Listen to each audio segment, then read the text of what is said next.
So this presentation is going to be an introduction overview of light sheet microscopy, and then some application with regards to fluorescence fluctuation spectroscopy.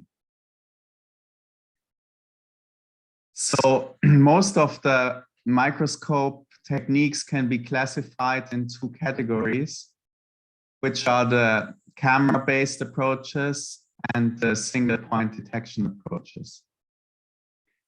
Of course, you can have combinations in between, just as the talk was alluding on before, with this small kind of, you can also call it a nano camera, I guess, a small spot array. Okay, so in general, for a simple camera-based, the most simple camera-based fluorescence microscope would be the epifluorescence microscope, in which you illuminate the sample in the entire axial direction. So everything in the field of view on, below and above is excited. Then you collect the fluorescence and you image it on your array detector, which, for example, can be a CMOS camera or similar, which has many, many pixels. And the advantage of this is that it's very fast. You can measure all the pixels in parallel, snap an image in a few milliseconds, and be really, really fast and get a large field of view. The disadvantage, if you implement it in this way, you get no optical sectioning. You excite molecules that are above and below the focal plane of your detection lens. And you also collect this fluorescence, which gives you kind of a diffuse background if you have a thicker sample. The other way is to do single point detection, in which you focus your excitation beam into a single spot in the sample, diffraction limited spot. And then you collect your fluorescence using a single point detector, such as a photomultiplier or an avalanche photodiode, for example. And with this concept, you can, for example, introduce a pinhole before the detector, which will block fluorescence light that is coming from out of focus planes. Or you can use nonlinear excitation, for example, 2-photon excitation, to limit your excitation volume. And in this way, you can get optical sectioning. However, to get a full image, you need to scan point by point the entire sample. And because of this sequential data acquisition, this laser scanning microscopy is typically much slower than camera-based approaches. So the light sheet microscope was trying to combine the best of both worlds, so to speak. Light sheet microscopy is often known as single or selective plane illumination microscopy, or SPIM. And here the idea is that you have two objectives. I mean, there are some other implementations that use a single objective and some tricks to generate a light sheet, but most of them have two objective lenses. And the idea is that you have one lens where you collect your fluorescence, and then you have another lens, typically at a 90-degree angle, that generates the illumination in the form of a sheet of light. And because this sheet of light only illuminates the plane that is in focus of the detection lens, you don't generate any out of focus fluorescence, and you can have optical sectioning, but with a camera detector. So some of the advantages, you have this optical sectioning capability that is similar to a confocal microscope. You can use cameras with many, many pixels, so you can have really a large field of view or volume if you do Z-stacking. You don't need any dichroic mirror to separate out the fluorescence light from the excitation light. Those CMOS cameras have very high temporal resolution, on the order of 10 milliseconds or 100 frames per second. And another big advantage of this technology is that because you're only illuminating the plane that you're actually imaging, you have much less phototoxicity compared to the confocal microscope. In the confocal microscope, while you're only detecting from the plane of interest, you're still illuminating everything that's above and below. So if you think about 3D data acquisition, you have much more photo bleaching with the confocal microscope. Okay, I just want to give you a little bit of background, just one slide on the history of light sheet microscopy. So interestingly, this concept was already developed in 1903, so more than 100, almost 120 years ago now. Here you see a schematic of the initial drawing where they actually collected light from the sun and then used the lens to generate this perpendicular illumination. And then this was used to study colloids, I think gold colloids in solution dynamics, and eventually this led to a Nobel Prize in 1930 in chemistry, not on the microscope itself, but yeah, on this investigation of those colloids. But then somehow it was not used that much anymore, this kind of system, until 1993, where it came back in with the acronym OPFOS, and then in 2004 under the acronym of SPIM, before they called it the ultra microscope. So one could ask, why is this? Why was there not so much interest in between? And the reason is that many other components that are now standard were missing before, like cameras. In the original implementation, you would have just looked with your eye. There were no CCD or CMOS cameras. For the light sources, there were no lasers. And then, of course, all the other electronics, computer data processing to collect and be able to store and analyze all this data, the huge amounts of data that this type of microscope can generate. So when this came up in the 90s and 2000s, then this technique really took off. And now we have a really huge variety, different implementations, applications of this kind of system. I'd just like to show this slide, but it's by no means a comprehensive list of all the systems that are available. Okay, so how do we get the light sheet? How can we generate the light sheets? Generally, two principles are utilized. And one, the more simple one, is to use a cylindrical lens. So a lens that focuses the light only in one dimension. And if we place this in the excitation path, the light focuses it in one dimension, but not the other, generating this kind of sheet-like illumination. You can also see immediately one of the issues of light sheet microscopy, and there have been many inventions and publications on how to address this problem, which is that the thickness of the sheet is not uniform. So you focus the light, it becomes thinner, then it reaches its thinnest point where you place your detection lens, and then it diverges again. So at the edges of the field of view, your Z resolution is not as good as in the center. But this, people are trying to address this with other illumination schemes, like, for example, Bessel beam, Airy beam, that can sort of push this further. So the other way to generate a sheet of light is to use a scanning mirror. So you just use an objective lens to low numerical aperture, typically, to focus your light into a beam, which then forms a kind of line in front of the detection lens. And then what you do is, during the camera exposure cycle, you scan this beam across the field of view at least once. And thereby you generate this virtual sheet illumination. And the advantage of this is that you're flexible. You can change the illuminated region by changing the scanning amplitude. You can use, for example, multi-photon excitation because you're focusing all your light in the single line.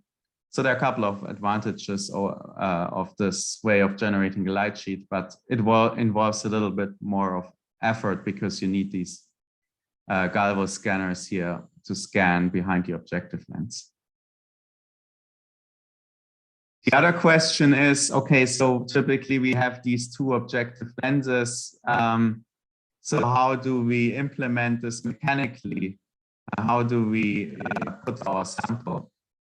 The light sheet instrument is also very popular for animal imaging, like for example, the zebrafish. So they would be placed in, for example, hydrogel or a cylinder in between the objectives here. But what can you do if you want to image cells on a surface, for example?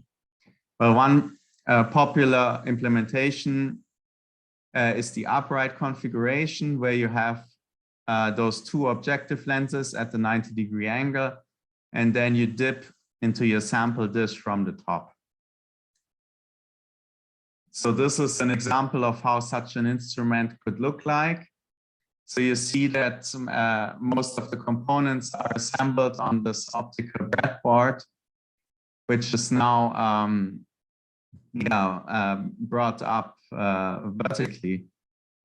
And then down here, you see the stage that holds the sample dish, and then we have the two lenses dipping into it. The bigger one is the lens for detection, high numerical aperture, and then we have the excitation lens to generate a sheet of light, which is typically of a little bit lower numerical aperture.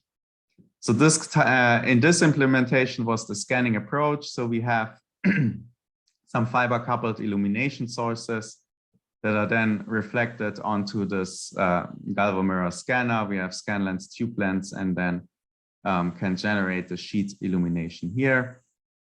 And then we have the camera on the left-hand side, and you can have, if you want to have multiple channels at the same time, you can, for example, buy or build your own splitter. So you can have two color or polarization or other channels side by side on the same camera chip. And for live cell imaging, of course, it would also be nice to have some capability to heat the sample to 37 degrees typically, and maybe add some CO2. So how do you acquire the 3D images now? Well, you saw we have this kind of, with respect to the sample plane, the 45-degree angle. And what you can do is you can just move the sample, for example, with the stage through the sheet at a constant velocity, acquire the images at the same time, and then with the step size, you can reconstruct the three-dimensional images. Alternatively, you could also move the detection lens, but then you also need to move the light sheet, and both need to synchronize to always stay in focus. So that scanning is a little bit more complicated to implement. So what are the speeds that we can expect? So many of the modern CMOS cameras can do 100 frames per second at full frame. If you crop a region, you can go even faster.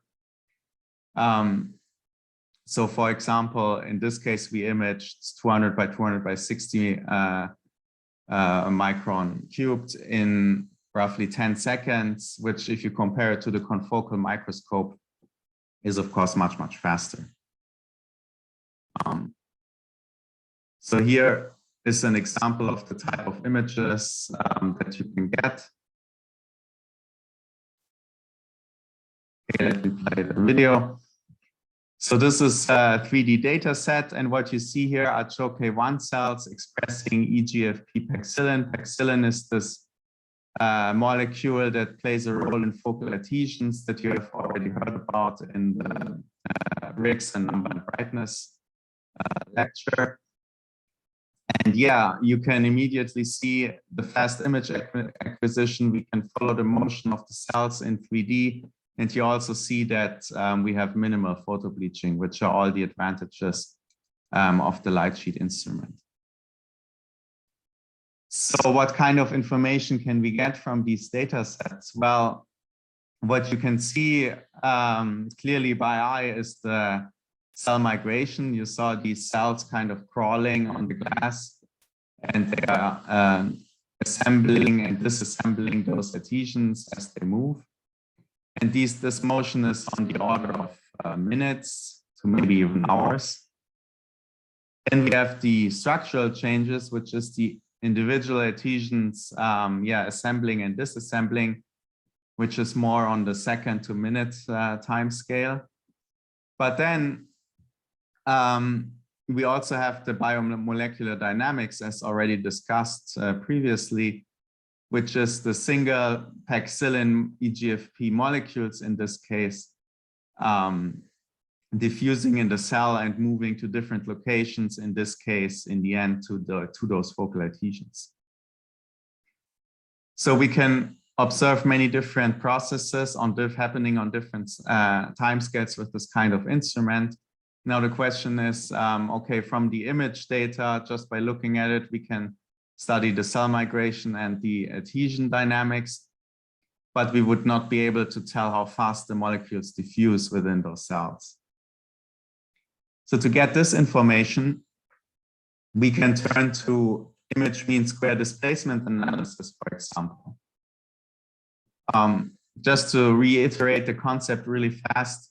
So what we do is we acquire a sequence of images very rapidly.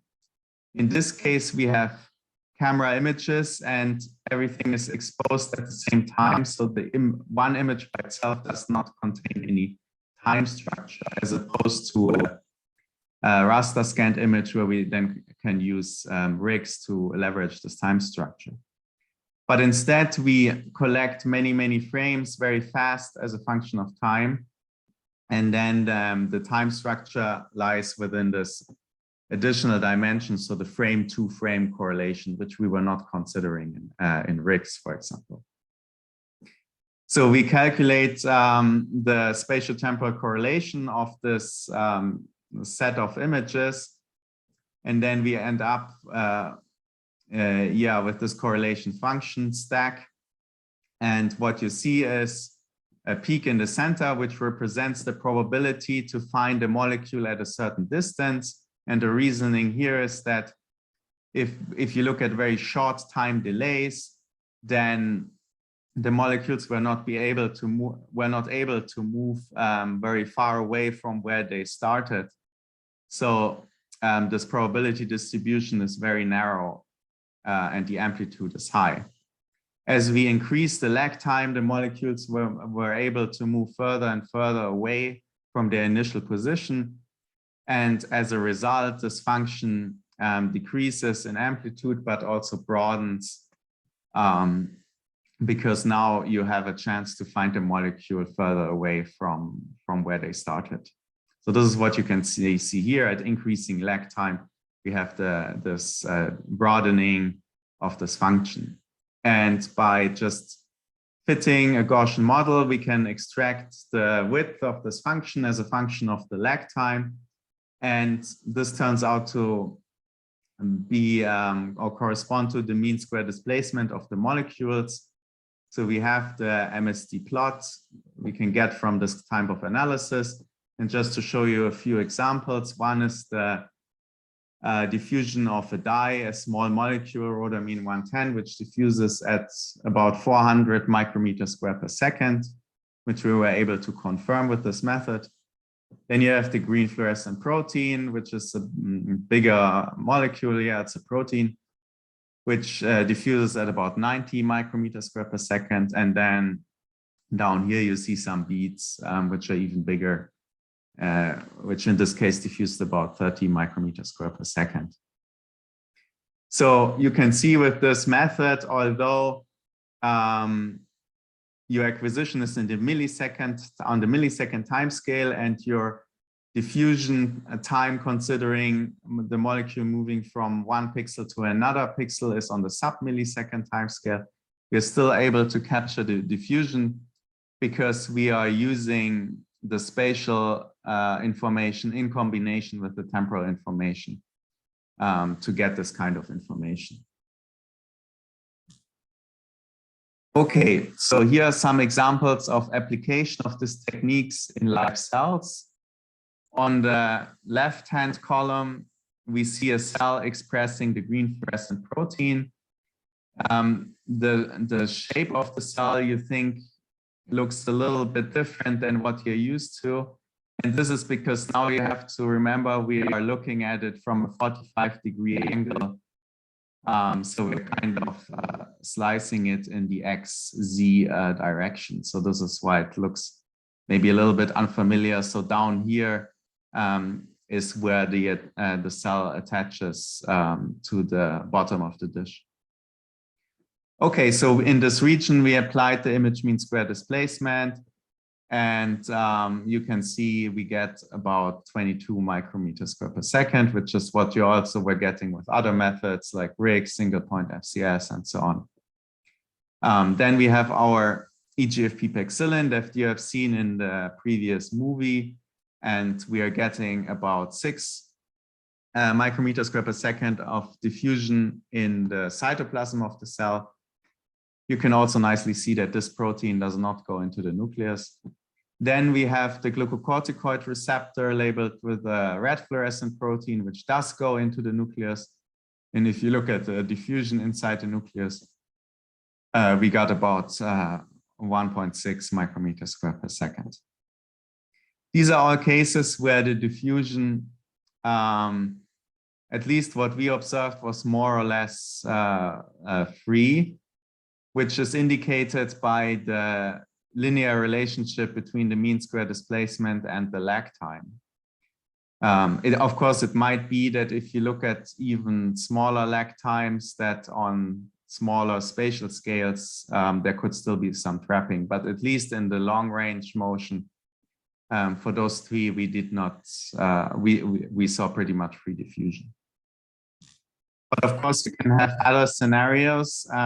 Here, we have an example on the left column where the lysosomes were labeled with a green fluorescent dye. And if we apply the IMSD analysis to this kind of data, you see that it's not a linear relationship, but you have this kind of parabola shape. So it goes with the square of the lag time. And this indicates active transport, which is true. Those lysosomes are actively transported inside the cell. And in this case, we got an average velocity of 0.3 micrometers per second. In the center, you can see clathrine fluorescently labeled with the cherry fluorescent protein. And here we analyzed 2 different regions. One is where there were no spots, so no clathrine pits, and we get more or less free diffusion again.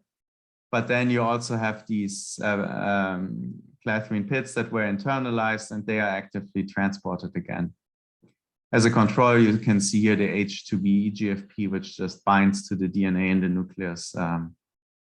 Yeah, in this case, we don't get any motion at all, at least not on that time scale. Okay, another approach you can use to get some information about molecular dynamics is fluorescence polarization or fluorescence anisotropy imaging. Here the idea is you excite your sample with polarized light, and then you detect in 2 channels, which is the parallel and perpendicular direction of the polarization. And the idea here is that if the molecules, if your fluorophores are static, they cannot move, and you excite with polarized light, then the emission should also be polarized, at least to a certain degree. But if the molecules are able to rotate, and they rotate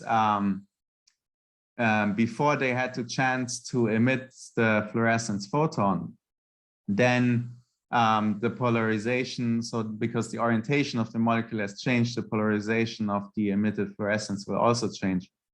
So yeah, you see a decrease in the fluorescence polarization the faster the molecules are able to rotate. So this is a measurement of rotational diffusion. So this is illustrated here on the right-hand side. We see rhodamine 110 mixed with water on top of a PMMA polymer layer that also was infused with rhodamine 110. So in terms of intensity, there's not any difference because we adjusted, we matched the two concentrations. But then in the fluorescence anisotropy, you can clearly see the difference because in the water, the rhodamine molecules can rotate fast, but in the PMMA, they are stuck and cannot move. Yeah, you can apply this principle to cells. Here are some CHO cells on top expressing actin, EGFP, and on bottom EGFP paxillin again. And what you see here actually is that in general, the polarization is already pretty high, 0.3 and even higher. The reason being that this EGFP paxillin complex is already a pretty large molecule. So it's not able to rotate much before it emits the fluorescence photon. But then you see those adhesions, they appear in a different color code, which indicates lower anisotropy. Why is this? Well, here those molecules are highly compacted. So you can have energy transfer between two EGFP fluorophores in the form of homo-Fred. And this also leads to a depolarization of the fluorescence. And this is what you can see here.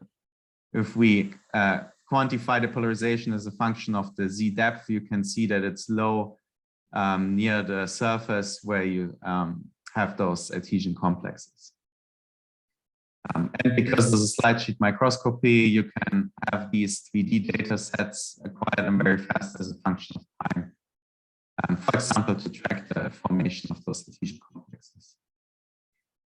Okay, so this was done on this upright implementation of the microscope. It works nice, but we had some kind of limitations that we wanted to overcome.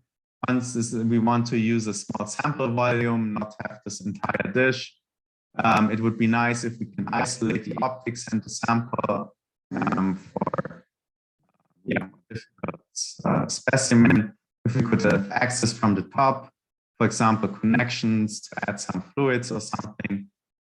And the horizontal orientation of the image plane is also advantageous if you think about a sample that is a layer to maximize the field of view. And we also wanted a more quick and easy sample change. So for this, we implemented light sheet illumination on a conventional inverted microscope, which you can see here on the left. You see the XYZ stage, the detection lens from the bottom, and then all the components to generate the sheet of light were assembled on this optical breadboard on the side. So we have a single photon excitation. We also have a 2-photon beam, and then again we implemented using the Galvo scanner to generate the sheet of light. Here is a close-up view of the sample chamber. Because we now have to illuminate from the side, we designed this custom chamber. We have cover glass from the bottom and from the side, and then we have those imaging wells where you can place the sample on the right-hand side. You can see this type of chamber inside the instrument with the two lenses. Okay, now some considerations about the geometry. So here you see the sample, a drawing of the sample chamber with the detection and excitation lens. If it's filled with some medium, water-like medium, and you have your object of interest in the center, then there's no issue. You can just take your data and that's it. However, if your sample would be at the bottom, for example, the cell would adhere to the bottom of the chamber, then you would have a problem because now you have a mismatch of the refractive index between the glass that the excitation beam has to go through and then the medium, which is on top. So in this case, the light sheet would no longer form correctly. So you have to take into consideration, if you want to image this way, with a properly forming light sheet, you need to match the refractive index. So you need to support your sample with some material that has the same index as the medium that you put on top. We also did some calculations on how large can the mismatch be before you get noticeable aberrations. And here you can see the cross-section of this beam that is used to generate the sheet of light. You see the intensity profile as a function of the refractive index change in percent. So we saw that the beam waist starts to diverge at about 0.3 or 0.4% of the mismatch in refractive index, and you can also see that the amplitude goes down a lot. So the main effects of the mismatch lead to a translation of the beam along the optical axis, a shift of the beam normal to the interface. Those are not a problem because you can correct just repositioning the light sheet, but then you also have effects that are broadening in width and decrease of the amplitude, which you cannot easily correct.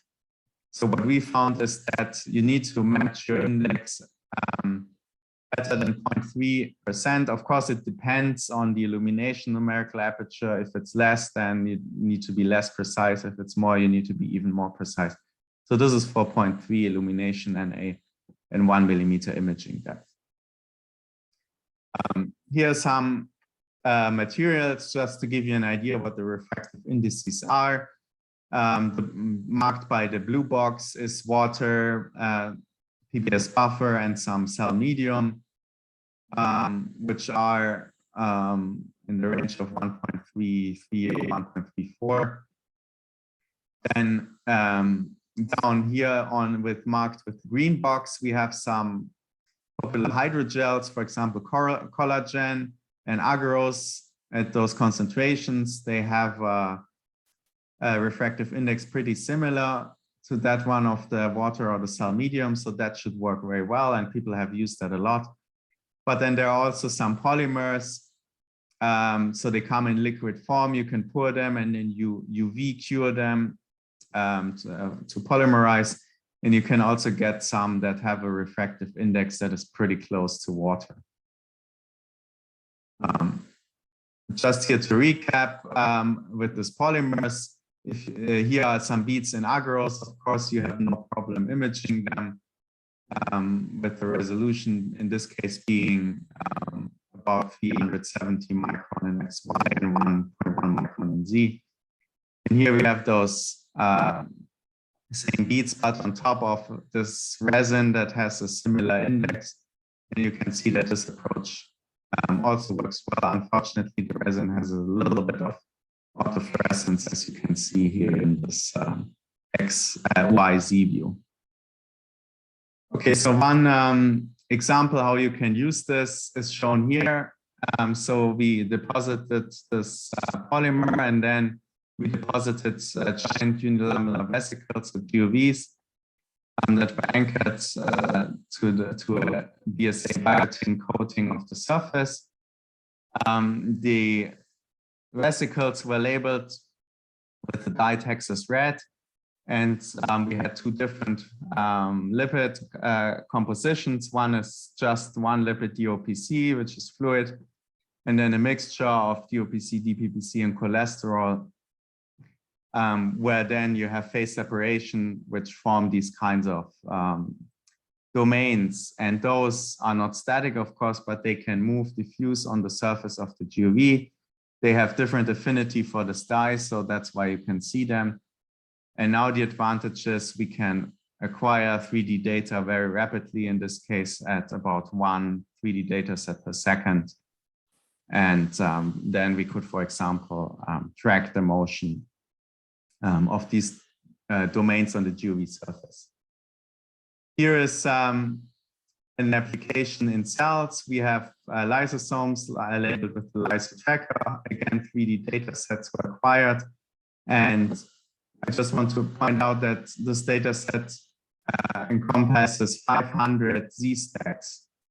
And if you would try to do that on a confocal microscope, you would probably already have bleached the sample before you can even get to that number.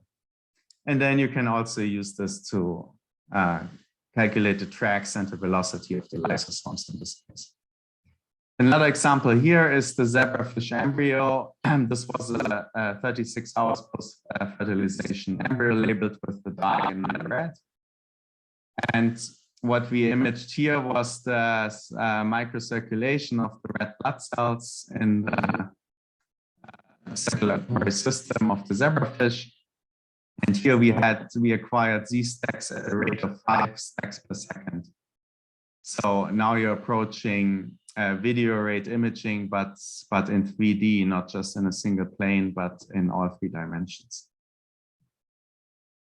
Okay, another application with regards to correlation spectroscopy.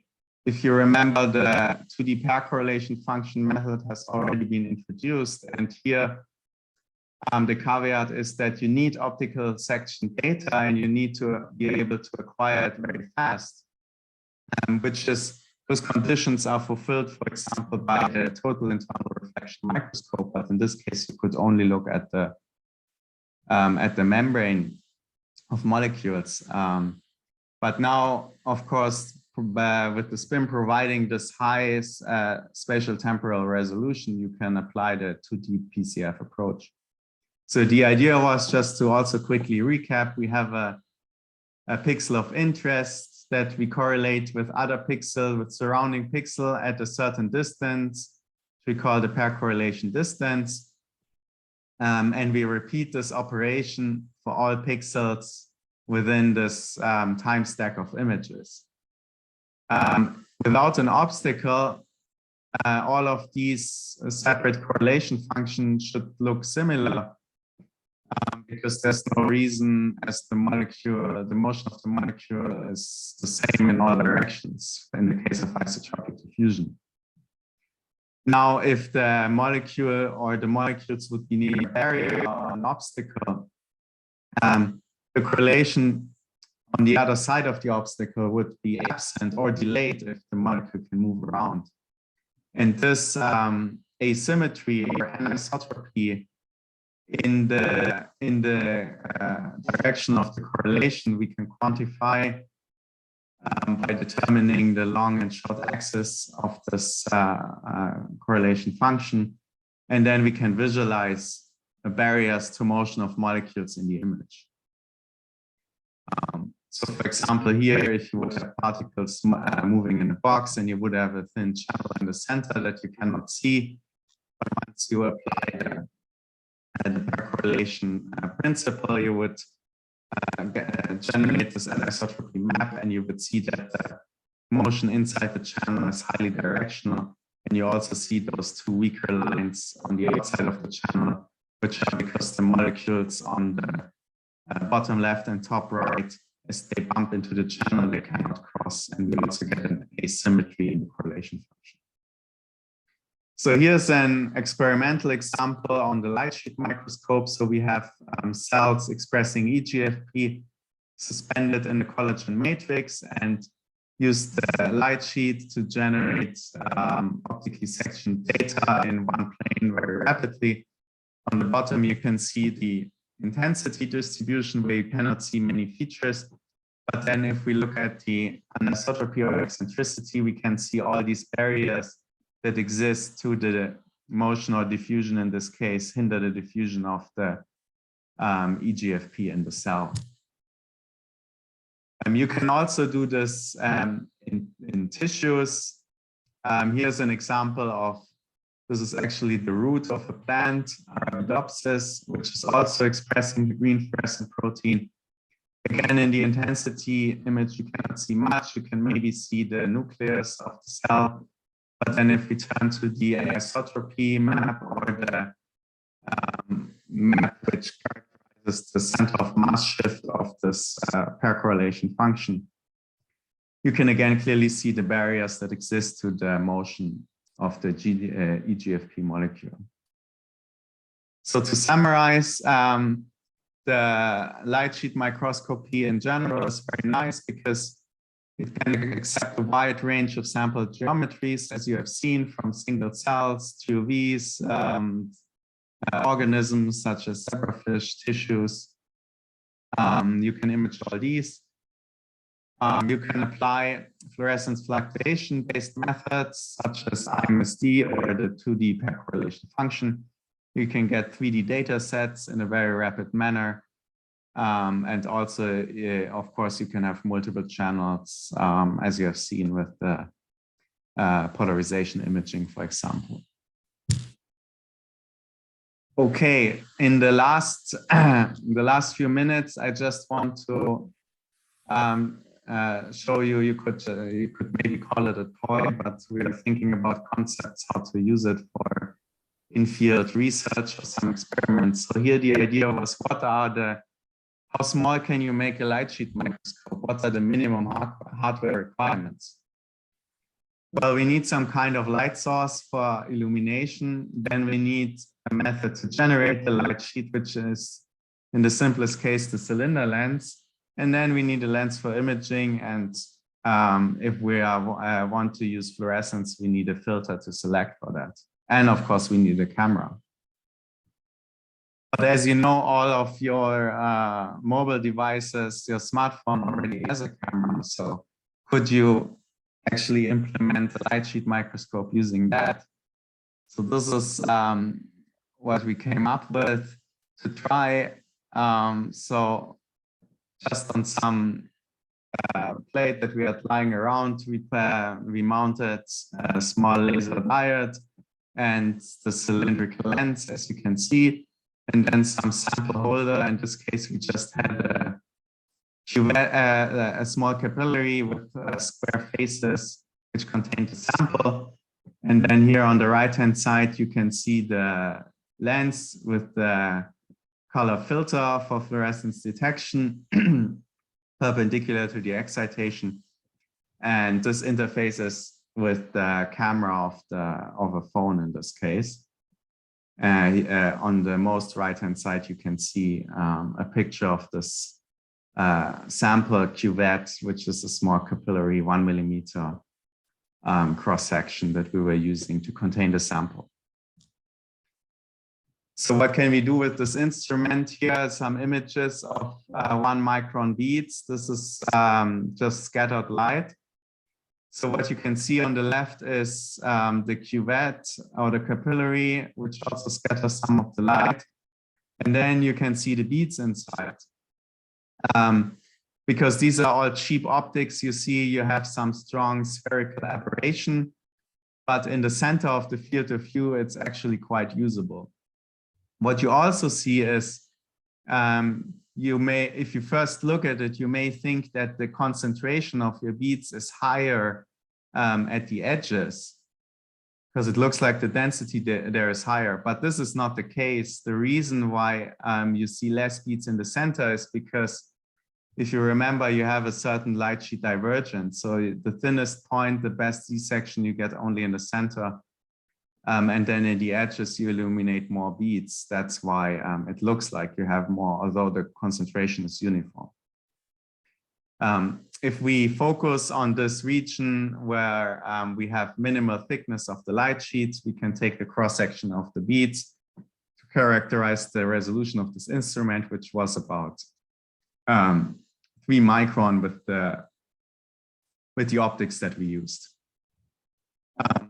Okay, so what can we do with this? Well, we can again measure the diffusion, for example, here where fluorescent, yellow-green fluorescent microparticles of 100, 200, and 500 nanometer, and we applied the image mean square displacement method to the image data. And as you can see, we can get the diffusion coefficients of those microparticles in water, as we would expect. So what about some other samples? So what we also tried was just to put a zebrafish which was actually unlabeled in this capillary, and then imaged it, excited with 440 nanometer excited autofluorescence of the fish. Okay, but then in this case, you would only be able to image one plane. So what about 3D image data? Well, we just were exploiting that because the fish was suspended in glycerol. If you flip this instrument upside down, which you can do because it's very small, the fish will sink to the bottom at a mostly constant speed. And while taking these images, we also were able to acquire 3D data. And on the right-hand side, you can see the reconstruction of the zebrafish autofluorescence. Another advantage of the light sheet again is if you stay in one plane, you can acquire image sequences very fast. So in this case, we were focusing on the heart, on the beating heart of the zebrafish. Here you can see the video, which is slowed down about a factor of 2. We quantified the fluorescence intensity at different regions, at the heart chamber, the inlet, and then outlet, and also a reference region somewhere else. And you can clearly see the frequency of the heart, the pulsing in the heart. Of course, the inlet and the outlet are in different phases, 180-degree phase shift. And which we can also quantify here. Interestingly, because this is a color camera, we were exciting with blue light. So we still get the green and the red channel. And we noticed a phase delay between the red and the green channel and the pulsing of the heart. And looking at the literature search, other people have already found that. And this was from in their case, they were labeling the surrounding tissue and the red blood cells with 2 different proteins. And they found a phase shift between the contraction of the tissue and the actual blood cells moving. In our case, we were just dealing with autofluorescence, which seems to be somewhat specific to these different kinds of cells and tissue types.